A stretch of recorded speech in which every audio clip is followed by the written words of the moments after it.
Welcome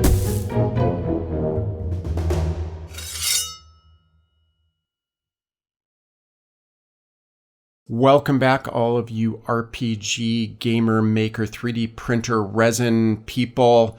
Dayland with Random Making Encounters, and this is part 2 in Resin Printing 101, where I am sharing, imparting what minimal, limited wisdom I have to you to hopefully help you get a little bit better at 3D printing.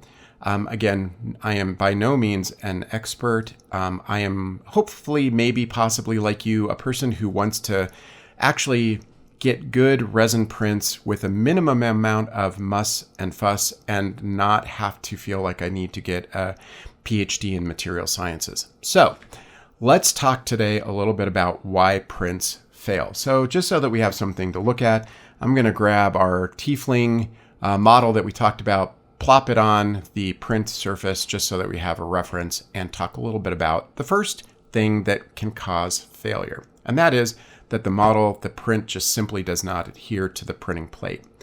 There's nothing more frustrating than to watch it lower into that vat of resin, start to print, and then you come back 30 minutes later, whatever it takes for that plate to start to just finally peek above the surface, the edge of that vat of resin, to see what's attached to it. You're so excited, and then you notice that there's absolutely nothing stuck to the plate. That is your first moment when throwing your printer out of the window becomes a real option in your mind. And so a couple of things here. This one hopefully is the easiest one to fix. The first thing that I would do if you're really just getting started and it's a sort of out of the box thing is go back and make sure that your print plate is leveled according to the instructions that came with your printer. It's absolutely critical for it to be parallel to that LCD screen, close enough, in close proximity to it, so that the first layers adhere correctly and evenly. You don't want to have less or more cured resin because your print plate is a little cockeyed. You want to do this fairly regularly. When in doubt, level the bed. That's really just an easy thing to do, even if you don't feel like you need to. If things start to go wonky, that's a good place to sort of recalibrate. So follow the instructions, re-level the printing plate. The next thing is check your cure times on your layers. As you are slicing it, it is important for those initial layers to have higher cure times to fully attach them to the printing plate. So they have significantly longer times associated with them. In conjunction with that, you want to make sure that that printing plate is clean. There isn't sort of funky, uncured resin. You want to clean between prints. You don't want any bits and, blobs adhered to it that might impact the overall adhesion across the entire surface. So keep that surface clean between prints so that you don't get sort of a film of sort of semi-cured resin. So clean it off before you actually, once you've removed that print, either get it back out of the light or clean it immediately so you don't start to get somewhat semi-cured, clogging all of those textures that are present in the printing plate. So cleanliness is a real plus there.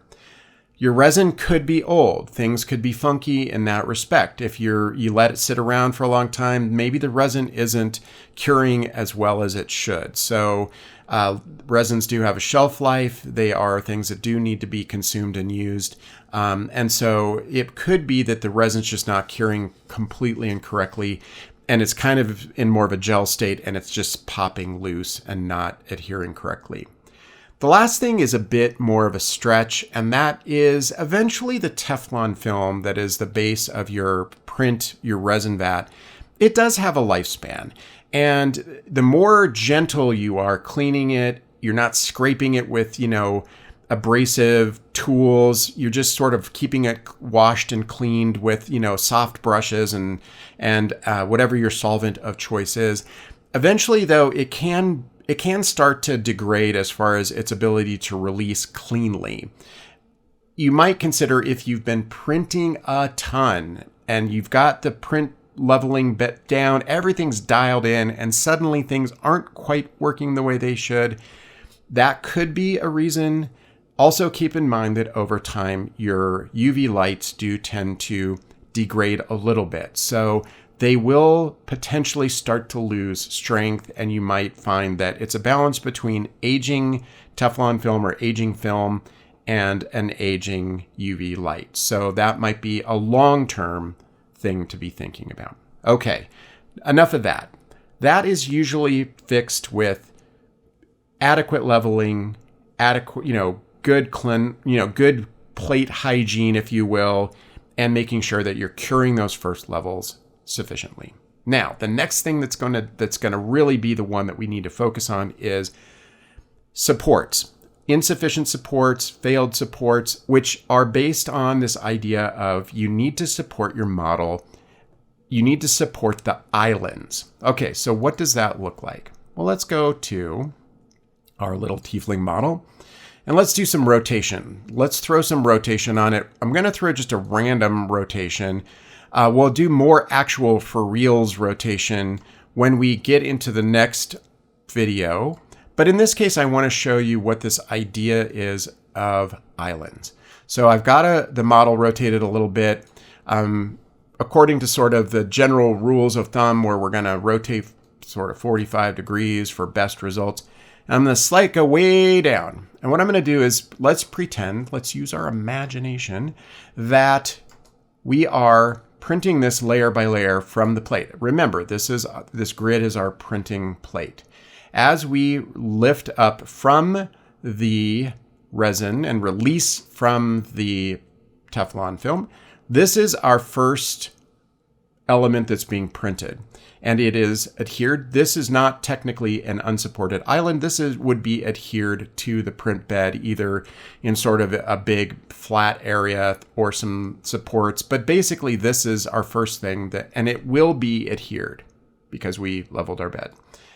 As it continues to print and grow, as long as that change in the geometry, the shape of it, grows and is connected and is contiguous, all is well in the world. And we would never need to use a support, as long as there is never a moment like that. So I'm going to zoom in right here. At this point, I have created an island, an unsupported bit of geometry that is floating above the surface of the print plate and is not connected to any part of the model, the rest of the model. Now remember, this is all attached and all supported, and it has grown connected to its friends and neighbors, but this poor little orphaned element is floating out in space and away from the print surface. So what will happen is, as this continues to print, rather than being lifted by some element, because there's nothing attaching it to the print surface, the print plate, it will just sit there and continue to puddle and pool. Think of this surface, this edge right here, as being where the film sits, that Teflon clear transparent film. Now, as time goes on, it will actually join up with the mainland.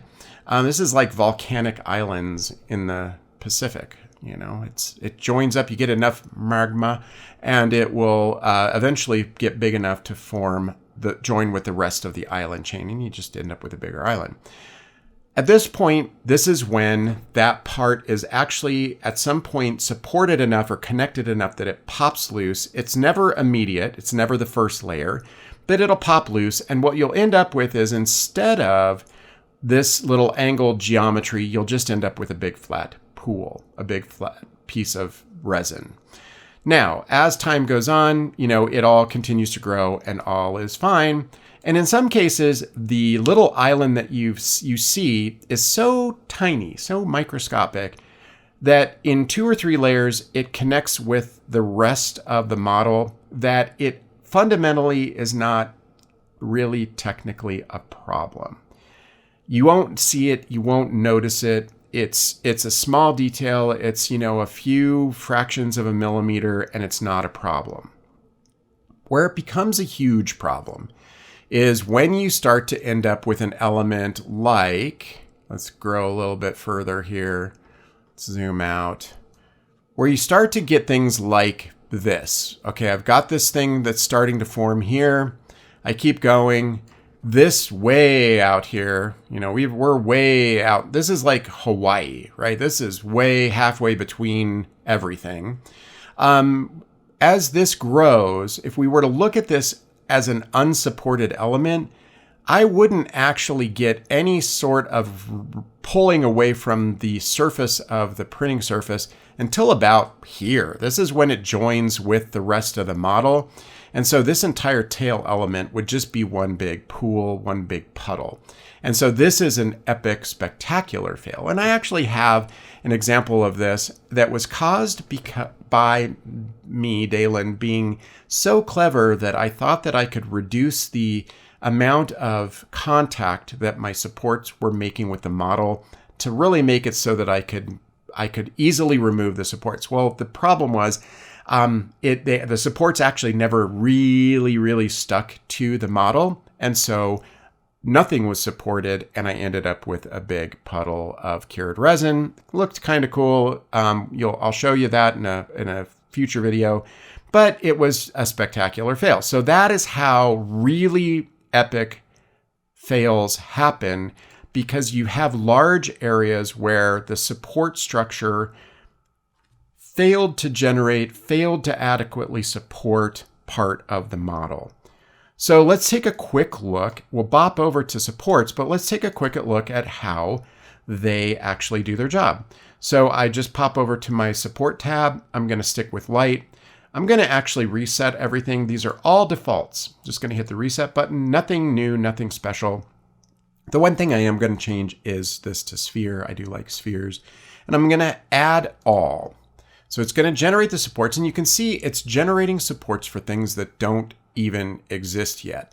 So if we zoom in and we go back all the way back to our initial first little island, we can see that waiting happily for it is this little support structure popping up from the plate, from the print plate, and it's ready to get that bad boy going when it shows up. Could be a bad girl too, a bad person.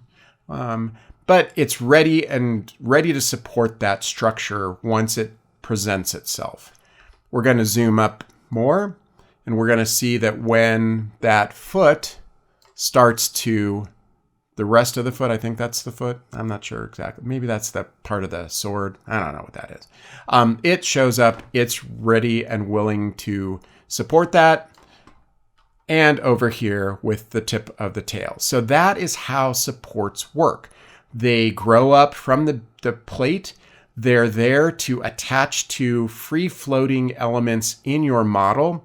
And then what their role is really is to help pull them free of the print surface and allow them to grow continuously until they actually form up with parts of the model. So once it's supported to the point where it no longer needs additional support because it's going to be connected to the model, supports go away. They don't need to continue. So if we think about it logically, as we move into the next part of the video, the way that we minimize supports is by orienting the model in such a way that as those layers are built up, as many of them as possible are continuous or contiguous and attached to other parts of the model. Now, in overly complex geometries, that is not something you can just, do. And so we do depend on the software to understand areas that needs to be supported.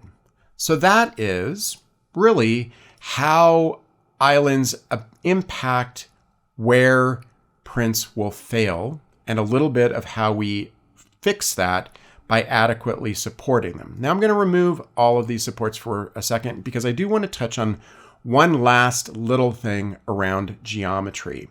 If we scroll up and we think about this geometry as like a topographic map, our contours, the shape that we're creating, the three-dimensional shape we're creating, is based on the contour lines, the edges that we see here that wrap around the edge of the model. Now, in our models, there's generally an area that's really sort of the most important part of the model that we want to focus on. And a lot of times that might be, the helmet, the face. This is sort of our most important. This is our focal point, our main character. It's where all of our personality is. And it's something where we want to make sure that we're getting the most fidelity out of our printing. Now, in this case, the face is also really, really fine detail, very small detail. And so we want to think about how do we get the best print quality out of these really, really fine detail areas. And one thing that I have noticed is that if we were to sort of scroll down through and slice down through the layers, and we think about our model as a topographic map, the face here, the nose, is right now, it's fairly flat and fairly level in its topography. So I'm going to zoom out. I'm going to select the model. I'm going to rotate. I'm actually going to rotate it back just a bit more so it's a little flatter as well. So I'm going to slice down. And now you can see that as we're creating the shape of the nose, it's actually being made up of sort of these flat planes that are growing up from the nose. And my experience, what limited and minimal amount there's been, is that this is actually not going to give me the best resolution in the facial features, in the cheeks and in the nose, because they're too horizontal. And so what I'm seeing is the print lines, even though they're very, very, very fine, are going to really negatively impact that resolution. So what do? Better would be to begin to rotate our model a little bit more vertically so that as we're printing and we're coming up, we're actually seeing more of the curvature of the face, the nose, the details that will give us a better result, a better representation or better fidelity of these curves, rather than having it be built out of almost these flat rectangular slices. So to build on that a little bit more, if we go and use our imagination again, imagine, if you will, a cylinder that is flat on both ends. I really should have just made a cylinder, but let's imagine a cylinder and it's flat on both ends. If you tip that cylinder horizontally so that it is lying horizontal in relation to the print bed and you slice it, each of those slices would actually be a square. And the way that the cylinder would be represented is by changing sizes, changing widths of the square. The length would remain the same because it's a cylinder, but the width would go from very, very, very almost non-existent narrow to gradually thicker, thicker, thicker, and then it would begin to go thinner, thinner, thinner, and it would create a cylinder. However, it's made up of squares, so it's not as fine a fidelity, as accurate a representation as it would be if you tipped that cylinder vertically. Now, each slice is a circle. We can see that a little bit here with this horn. As I go down and I come up, let's tip this a little bit. I'll get a little bit better angle on it. I have a more circular shape, a more, organic shape. As I slice down, as I get to where it becomes flattened, as if we were looking at our tipped, flattened cylinder, suddenly we're not looking at really a cross-section that is rounded. We're looking at big, flat planes. And so this is where you start to lose a little bit of that true smooth curvature in your topography, in your model. So not something that is a big thing to agonize too much over, but if you're printing and you're starting to look at the finer details, perhaps particularly in faces, and you're seeing that it just doesn't quite feel like it's capturing all the detail that you know that it's there, another thing to then start to focus on is what is the orientation of the print lines to the general geometry of the face. So with that little sort of sidetrack into a little bit more esoteric portion or perspective or part of printing. There's a lot of P's in there. We're gonna button this one up, and we're gonna move on to the next video, which is actually in being more thoughtful and intentional in our model orientation, understanding how orientation can impact the way that supports are generated, and what we can do to really quickly. This isn't going to be a layer by layer, slice by slice, death by 1,000 cuts, deep dive into model orientation and then fixing every flaw in it. It's going to be like, let's just slap the model down, turn it a couple different ways, generate some supports, and hope that it works, kind of thing. We'll still get to a point where we're going to get good results. And so that's the whole goal here. We want to get to that plug and play, pour and print, be on our merry way sort of mode. So that's the next video. Thanks for watching. If you did find this helpful, please, hit that like button, subscribe to my channel. I do appreciate comments. I try and read them as quickly as possible, as much as possible, and I try to respond to as many or all as possible as well. Hang out to the very end. There's a link to my Instagram account. I do post pictures of projects that I'm working on, things that I've printed, things that I've painted, things that I've built. And so that's a great place to sort of see what the end result of a lot of this theoretical, virtual stuff looks like. As always, I do truly appreciate you spending the time with me, watching, listening to me ramble on, and I hope to see you back again really soon.